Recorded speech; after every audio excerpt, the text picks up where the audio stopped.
E aí, galera, tranquilo com vocês? Bom, voltei mais uma vez. No vídeo de hoje a gente vai começar um novo tema, um novo tópico, um novo capítulo. Nessa vez a gente vai começar a falar sobre as funções inorgânicas. Eu, particularmente, adoro as funções inorgânicas. Acho um tema maneiro, não é um tema difícil, é um tema que tem pequenos detalhes, tem teoria, tem coisa para você saber sem precisar de grandes conceitos, tem parte que tem muita coisa conceitual. É um tema bem diverso, bem maneiro, e geralmente a gente tem dificuldade, né? Quando aparece lá hidróxido áurico, você já fica, meu Deus do céu, o que está acontecendo? Bom, é nesse momento aqui que a gente descobre quem são esses caras, né? O nome dos compostos, como que eles funcionam, qual é a reatividade deles, como que o professor sabe que fulaninho funciona de certa forma. Bom, tá tudo aqui, funções inorgânicas. Tranquilo? Nossa primeira aula sobre bases. Bases são as funções inorgânicas que a gente tem mais distanciamento. Por que a gente tem mais distanciamento? Porque no nosso cotidiano, a gente, além de não ser um nome muito comum, né, bases, a gente não tem tanto contato com elas. Uma base ou outra você entra em contato, né? Principalmente, por exemplo, hidróxido de alumínio, né? Hidróxido de magnésio, leite de magnésio. Leite de magnésio, quem nunca viu leite de magnésio? É uma base. Hidróxido de cálcio, um pouco, hidróxido de sódio, né? O tal do diabo verde, que você usa para desentupir tubulações. Veja uma base, veja uma solução de amônia, mas são poucos exemplos que a gente tem no dia a dia. Então, talvez seja que tenha mais distanciamento, mas é muito legal também. Então, vamos parar de falar e vamos meter bronca. Primeira coisa que você precisa entender é como que a gente classifica as bases. As bases, elas têm diversas classificações. Dentre elas, uma classificação muito comum é a classificação de Arrhenius. A classificação de Arrhenius diz o que pra gente? A classificação de Arrhenius diz pra gente que bases são substâncias que liberam íons hidroxila em meio aquoso. Esse processo de liberar íons hidroxila em meio aquoso é chamado de dissociação iônica. Bom, isso acontece sempre com todas as bases, porque bases são compostos iônicos. Show de bola? Então aqui você consegue ver no nosso exemplo, vou pegar aqui a minha canetinha da discórdia, né? Aqui a gente consegue ver no exemplo o hidróxido de sódio. O hidróxido de sódio é um sólido. Quem nunca viu hidróxido de sódio aqui? Soda cáustica. Você já viu, cara. É o tal do diabo verde lá, né? Como nome comercial, as pessoas vendem para desentupir tubulação. Aquilo lá é soda cáustica. Você vai jogar na água e vai formar uma solução. Por quê? Porque esse cara é um composto iônico. Como todo composto iônico, ele é sólido e ele pode se solubilizar em água, formando uma solução. O problema é que as bases, quando se solubilizam em água, elas sofrem um processo chamado dissociação iônica, onde há a separação dos seus íons formadores, né? No caso da soda cáustica, né, do hidróxido de sódio, eu tenho a formação do íon cátion, sódio mais, e da nossa hidroxila, que é a personificação da base. Ou seja, quando eu penso em base, eu tenho que pensar em liberação de hidroxila. Show de bola? Se libera hidroxila, com certeza eu posso dizer que é uma base. Isso segundo a nossa teoria ácido-base de Arrhenius. Show de bola? Vou apagar aqui, apaguei, e vou meter bronca para o próximo slide. Classificação das bases. As bases podem ser classificadas de algumas maneiras. A primeira classificação que a gente vai ver é quanto ao número de hidroxilas. É uma classificação fácil, não tem muito que você pensar aqui. A gente aqui está classificando quantas hidroxilas estão ali dentro, ou seja, quantas hidroxilas podem ser liberadas no processo de dissociação. Aqui a gente pode ter monobases, ou seja, as bases com apenas uma hidroxila, né? Vou dar um zoom aqui e vou rabiscar para vocês, né? Aqui a gente tem hidróxido de sódio, hidróxido de potássio, hidróxido de amônio, todos eles monobases. Tem também as dibases, que tem duas hidroxilas, as tribases, que tem três hidroxilas, e as tetrabases, né? Ou bases tetrahidroxiladas, pode ser também tratado assim, que tem 4 hidroxilas. Bom, a quantidade de hidroxilas ela só tem a relação molar, né? Uma relação proporcional, a relação de mols. Para a gente que está estudando estaquiometria, isso fica um pouco mais claro. É uma classificação fácil, não tem muito o que se prender aqui. Apaguei e vamos para o próximo slide. Quanta força. Aqui é importante. Aqui é muito importante. Não que o resto não tenha sido importante, mas aqui é muito importante você entender a força das bases. Primeiro de tudo, você tem que entender o seguinte: o que é uma base forte? Eu vou começar pelo OBS dessa vez, começar lá embaixo. Está escrito assim, olha, a força da base é dada pelo seu grau de dissociação. Bom, a definição de arrênios para bases é compostos que sofrem dissociação iônica e liberam íons OH-, íons hidroxila. Então, o que é uma base forte de acordo com o conceito de arrênios? De acordo com o conceito de arrênios, bases fortes são aquelas que liberam muito hidroxila. E bases fracas são aquelas que liberam pouca hidroxila. Faz sentido para você? Se a classificação de base é o que libera hidroxila, se ela libera muito hidroxila, ela é forte. Se ela libera pouca hidroxila, ela é fraca. Até agora, nenhum segredo pra gente. Show de bola? Essa é a classificação. Quais são as bases que liberam muito hidroxila? São geralmente as bases formadas pelo grupo 1 e 2. Aqui a gente tem uma exceção, ou melhor, duas exceções. Desses caras aqui do grupo 2, a gente tem duas exceções. Essas exceções, deixa eu apagar aqui, não ficou bonita essa seta, né? Essas exceções de bases formadas por metais do grupo 1 e 2 que não são fortes, estão o magnésio e o berílio. O magnésio e o berílio são do grupo 2, mas eles não formam bases fortes, eles formam bases fracas. A gente vai ver a razão disso mais para frente. Bom, todo cara que não esteja no grupo 1, nem no grupo 2, e no caso, a exceção aí, magnésio e berílio, é fraco. Então, essa é a definição. Tem um hidróxido, ou seja, uma base, alguém com hidroxila no grupo 1 e 2, ele é forte. Vou pegar aqui um exemplo. Por exemplo, NaOH. NaOH. O sódio Na é do grupo 1, família 1A, antigamente a gente chamava assim, né? Então ele é uma base forte. Por quê? Porque ele está no grupo 1. Outro exemplo é o nosso KOH. Está no grupo 1 também é forte. Mas o exemplo agora do grupo 2, CaOH2. Bom, todos esses caras estão no grupo 1 e 2, todos eles são fortes. As bases fracas, cara, qualquer cara que não esteja incluído nisso, né? Por exemplo, aqui, hidróxido de ferro 3.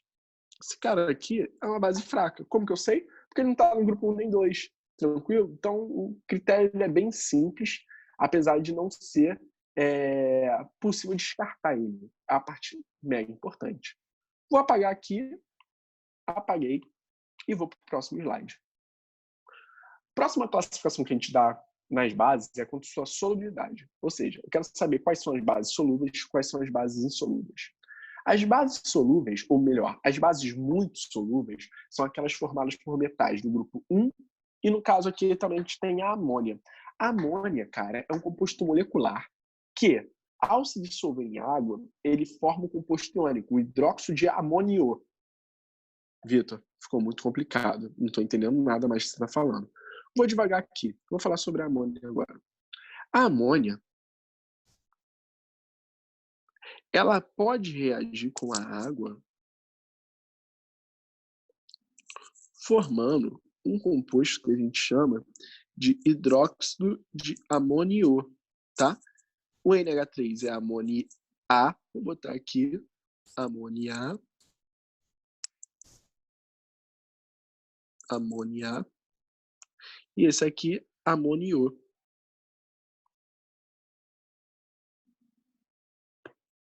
Tranquilo? Bom, ao se transformar em hidróxido de amônio, esse cara se torna um composto iônico. E aí ele é básico também. E é muito solúvel. Muito mesmo. Já as bases pouco solúveis são aquelas formadas pelos metais do grupo 2, basicamente. E todas as bases são insolúveis. Aqui a gente consegue começar a explicar por que as bases do grupo 2, no caso, hidróxido de berílio e hidróxido de magnésio, são consideradas fracas, porque elas também são insolúveis. E o processo de solubilização da minha espécie também é importante para o processo de dissociação. Para a gente entender isso melhor, eu vou limpar todos os desenhos que eu fiz aqui. Então, se você copiou, copiou. Se não copiou, volta um pouquinho para copiar. E vou aqui para a nossa relação, nosso terceiro tópico da aula, que é a relação de solubilidade e força. A solubilidade é o quanto esse cara consegue se misturar na água, se consegue ser solvatado pela água. Outra coisa é o processo de dissociação. A dissociação é a separação deles. Então, vamos pegar aqui o caso da amônia, tá? Que é o caso mais complicado para a gente. Esse primeiro processo da amônia, essa primeira a parte aqui dos meus reagentes, né? É o processo de solubilização da amônia. Isso aqui acontece muito. Show de bola? E aí a gente forma o nosso hidróxido de amônio. Só que esse não é o único processo. Existe um processo que ocorre logo após ou simultaneamente, que é o processo de dissociação iônica da amônia. Ou melhor, do hidróxido de amônio. O hidróxido de amônio em água vai formar o íon amônio mais o íon hidroxila. Então, pela classificação de Arrhenius, ele é uma base, porque ele libera íon hidroxila.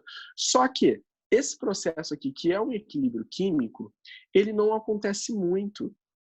Ele não tem muita tendência a acontecer, certo? Ele tem a tendência a ficar nesse estado inicial. Ou seja, a gente consegue perceber aqui, apesar do contexto de solubilização e dissociação estar entrelaçado, estar junto, eles não são dependentes necessariamente do outro. Na verdade, são dependentes sim, mas não totalmente. Ou seja, eu posso ter um cara que se solubiliza muito na água, mas ele se dissocia pouco. Eu posso ter um cara que se solubiliza pouco da água, ou melhor, não se solubiliza muito, mas se dissocia muito. É o caso da família 2A como um todo. Elas não são muito solúveis, elas são pouco solúveis, mas tudo que solubiliza se dissocia. E tem alguns casos, no caso do magnésio e berílio, que eles não se dissolvem na água, ou seja, eles são pouco solúveis, e aí, como consequência disso, eles também não se dissociam muito bem. Então, a concentração de hidroxila no meio é baixa.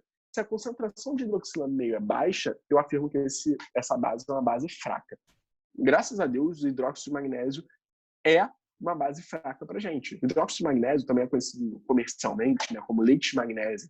Tem um cara aí, maneiro, que vende ele, não existe, mas chama Leite Phillips, que é um antiácido. Então você tá lá, comeu muita pizza, foi no rodízio, tá vazia, você toma uma colherada de hidróxido de magnésio. Esse cara com uma base fraca, ele não te dá piores sensações, né? Ele não tem efeitos colaterais diversos. E ele consegue diminuir a acidez do teu corpo, ou melhor, do teu estômago, do teu trato digestivo, diminuindo aquela sensação de azia, né? Então você comeu pizza, fica aquela sensação de queimação, azia, você toma uma colher de leite Phillips, que é hidróxido de magnésio, basicamente. E ele consegue neutralizar a sua acidez, fazendo que você pare com aquela sensação de queimação. Show de bola? Bom, vou aproveitar esse momento para apagar o meu rabisco e vou partir para o próximo slide. No próximo slide, a gente está falando sobre os indicadores ácido-base em relação às bases. Aqui tem alguns deles, né? Existem inúmeros, muitos indicadores ácido-base. Peguei aqui 4 exemplos. Primeiro, o principal deles, né? Por que o principal? Porque é o mais utilizado, que é a fenolftaleína. A fenolftaleína é um indicador ácido-base que, na presença de bases, ela fica rosa. Tá? É importante, cara. Você tem que saber sobre a fenolftaleína. Outro cara importante também é o azul de bromotiol. O azul de bromotiol, ele fica azul na presença de bases. Tranquilo? O alaranjado de metila, ele fica um amarelo alaranjado ou um laranja amarelado. A gente nunca sabe dizer muito bem. Existem especialistas sobre essas cores. Eu não sou o cara especialista em cor. E tem o extrato de repolho, que ele fica no início lá da escala de pH, né? A escala de pH, a gente vai ver mais pra frente isso, mas a escala de pH, ela tem como 7 como sendo o meio dela. O 7 é o neutro, não é nem ácido nem base. Do 7 até o 14, isso é básico. Do 7 até o 9, 10, ele vai ficando esverdeado. Show? E no fim da escala, lá mais perto do 14, ele vai ficando amarelado. Então, ele fica de verde a amarelo. Esse é o status de repolho. Você pode fazer isso em casa. Existem vários tutoriais na internet ensinando como faz indicador ácido-base de repolho em casa. Tranquilo? Para a gente terminar, condutibilidade elétrica. Esse é um termo muito importante. A gente viu quando falou de ligações químicas e a gente vê que a química ela se correlaciona, ela se entrelaça. É importante saber um conceito para conseguir entender outro. Vamos com calma. O que é a condução de eletricidade? Só 2 componentes podem conduzir a eletricidade no universo. Elétrons, que é a própria eletricidade, né? A eletricidade é um fluxo de elétrons, ou íons. Íons também conseguem conduzir um fluxo de eletricidade. Quando eu pego o meu sólido iônico, ou melhor, minha base, que é um sólido iônico, e misturo ela em água, ela sofre um processo de dissociação iônica. Esse processo de dissociação iônica faz com que eu tenha íons em solução. Se eu tenho íons em solução, eu posso conduzir eletricidade. Ou seja, soluções básicas conduzem eletricidade. Vamos tentar alinhar isso com a força das bases. Esse é o ponto importante. Se a base é forte, ela consegue se dissociar muito, ou seja, ela libera muito íon hidroxila e muito do cátion também, né? O nosso cátion que balanceia a hidroxila. Então, se eu tenho um íon forte, ou melhor, se eu tenho uma base forte que libera muito íon, eu tenho muita condução de eletricidade. Se eu tenho uma base fraca, eu tenho pouca liberação de íon, ou seja, eu tenho pouca condução de eletricidade. Então, você consegue determinar a força de uma base pela sua condução de eletricidade também. É importante lembrar, a força de uma base não tem a ver com o número de hidroxilas que está na fórmula, e sim quantas hidroxilas ela está disposta a liberar. Tranquilo, galera? Bom, basicamente isso é a aula de hoje. Espero que você tenha entendido. Se não entendeu ou se ficou alguma dúvida, pode me procurar, que a gente com certeza vai tirar sua dúvida. Ok, galera? É isso. Beijão e até a próxima aula.